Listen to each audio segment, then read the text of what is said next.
Welcome back to DeFo Taste of Music. I'm here with. Mr. LeCloux. We're going to be ranking hip hop and R&B artists today. The first artist we have is Biggie Smalls. How do you feel about Biggie Smalls? Well, I was impressed with his ability to write lyrics and also deliver them in the street. And also, he was his sheer force of personality was able to bring the focus of hip hop from the West Coast back to the East Coast. Right. And probably one of the best East Coast rappers of all time, hands down. And the only problem I have with Biggie is just the amount of material he had before his death. He only released, I think, 2 albums, Life After Death and Ready to Die, which are both really, really good albums. But yes, where do you feel we should put them? Well, I would definitely put him in the Hall of Fame. I agree. All right, next up we have Eric Badu, but I know you said you do not know who this is. I'm not familiar with this artist, but okay. So I want to talk about a little bit about Erykah Badu. She is one of the pioneers of the neo soul genre in the R&B scene. Kind of coming off the heel of Lauryn Hill, kind of both doing their same things, both kind of at the same time period at least. She's very influential in that genre, but outside of that, not too much. I just think she's a great artist. Her voice, everything about her, chemistry, it's great. So next up, we have Lil Sims, another artist that you would know. Not familiar with her. I just want to get these two out of the way quick. Yep. She's very new, in the 2020s-ish era, and she has released 2 albums that I think are masterpieces in their own ways. And I just think she's too new to judge, but I just wanted to give her some spotlight because I think she deserves it. All right, but next up, we have Jay-Z. Yep, another New York City hip hop artist. I was really impressed with one song he did about New York, and he had met a couple of world travelers, and they said they'd been all over the world, and New York was the best city. Write a song about it, which he did. But I'm also impressed about his ability to work with other artists. Yeah, I agree. I think like features wise, Jay-Z's on a lot of songs, even outside of his prime, which you could argue he's still in his prime because he still somewhat releases music. His last album was 444, I think. But yeah, albums like Blueprint, the Black Album, you really can't go wrong with Jay-Z. Yeah, I'd put him in the Hall of Fame. All right. So Hall of Fame for Jay-Z. Now we have Kendrick Lamar. Yeah, he's, I think, the only hip hop artist to win a Pulitzer Prize, which is, I think it was in 2018. And so that's unbelievable. Yeah, he's another one of those artists that's able to articulate, his lived experience. And yet he also does a lot of work with other artists, and also notable for his pulling together the soundtrack for Black Panther. Yes, he did make the Black Panther soundtrack, but from a discography standpoint, you have Section 80, then you go to Good Kid, Mad City, then you go to To Pimp a Butterfly, then to Damn, and now most recently Mr. Morale and the Big Steppers, which are all fantastic albums and did more than just music and did more than just improve the hip-hop genre. It impacted many people. And yeah, I think Agreed. for right now, I think he's a GOAT because obviously we have to see what it's like in 20 years when he is still around and see how his music kept up. He'll be around, and yeah, he's right up there. Right. Now we have Lauryn Hill. Yeah, she came out with this just unbelievable album after she'd been in the Fugees, as you know, and she came out with the Miseducation of Lauryn Hill, which is just an absolute masterpiece. I think they put that recording in the Smithsonian, which is very rare. But yeah, every song on there is just her ability to articulate what it's like to be in a relationship, what it's like to deal with a bad relationship, her ponderings about the meaning of life. It's just incredible. Yeah, I really agree with that because, right, with the Fugees, tons of really massive songs, but also tons of just genuine talent. And then Miseducation having, To Zion, Doo-wop. Doo-wop, that thing. X Factor. Yep. Just also all the songs in Miseducation have been sampled in the recent years.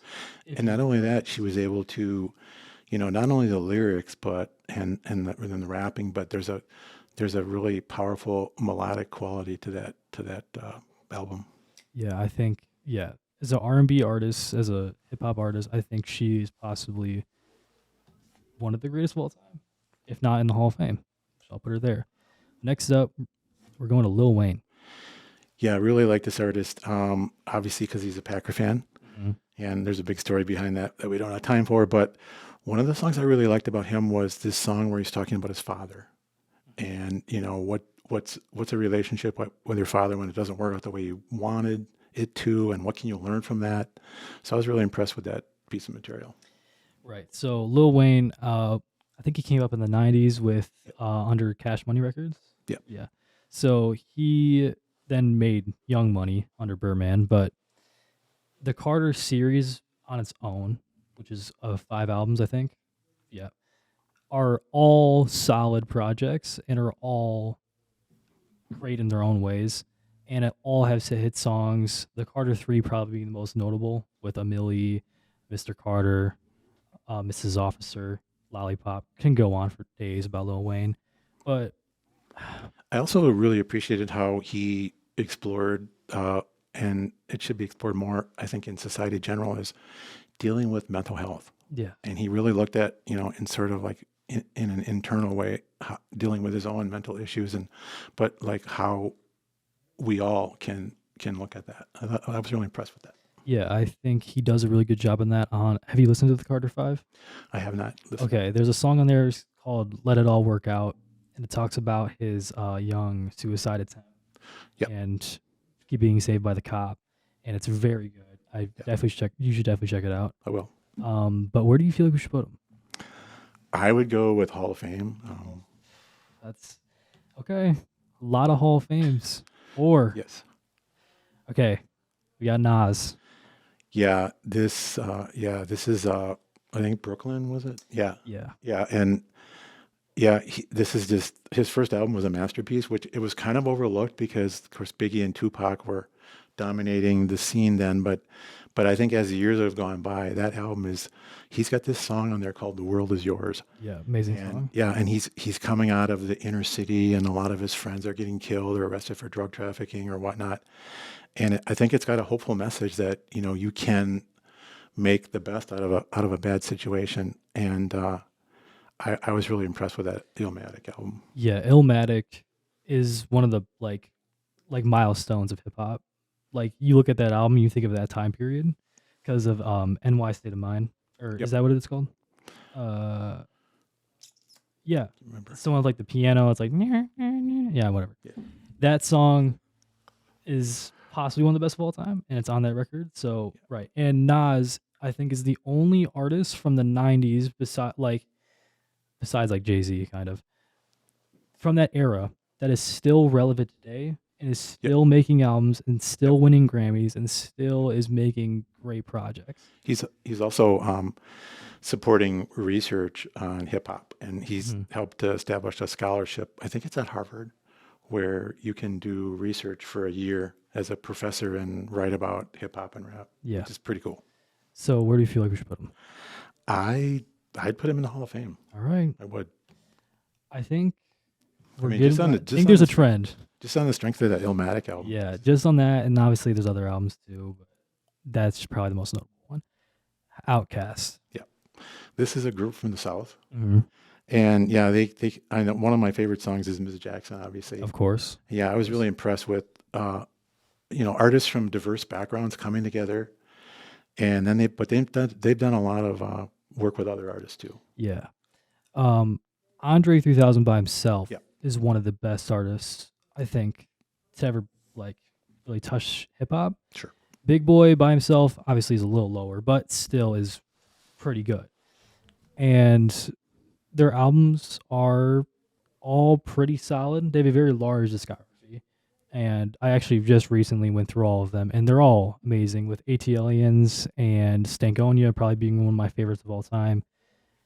I can't really go wrong with Outkast. Would you say their popularity has waned though since gone down a little bit? Yeah, I think their popularity is diminished after Speaker Box and Love Below. Okay. With like Hey Ya and everyone knows all the songs on that album. But yeah, I think definitely an important influence out of the South. Yes, I think they were one of the first bigger groups out of the South because they were coming up at the same time as everyone with East Coast and West Coast was the biggest thing. A little after Lil Wayne, but yeah. Right, and then it was just the South, and it was like they are the South. Atlanta, I think. Yeah. Where are we putting them? I mean, I'd probably go with generational talent. Generational talent. Okay, I can agree with that. I think like later in discography they kind of drop off from their earlier stuff, but even then they're still amazing. Yeah, not quite to the Hall of Fame, but not quite.